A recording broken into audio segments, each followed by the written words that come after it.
আরে চলো চলো বাবা, রে বাবা, ছিল লেটেস্ট, আজকে ছিল লেটেস্ট বৃষ্টি। চলো চলো তাড়াতাড়ি চলো, আজকে ছিল লেটেস্ট। যাওয়ার সময় একবার ভিজেছি, আবার এখন একবার ভিজতে ভিজতে যাচ্ছি।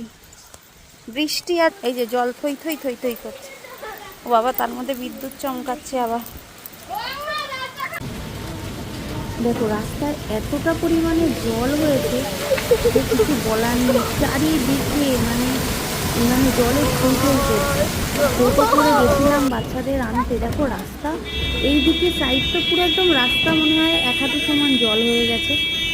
আর সামনে যেতে যেতে হঠাৎ করে দেখি একটা বিয়ে বাড়ি, এত সুন্দর বিয়ে বাড়িটা সাজিয়েছে, কিন্তু এই বৃষ্টিতে আমি জানি না, সত্যিকারেরই যাদের এরকম হয় খুব কষ্ট হয়, কারণ একটা দিন প্রত্যেকেরই স্মরণীয় থাকে, এই বৃষ্টিতে পুরো ম্যাচাকার।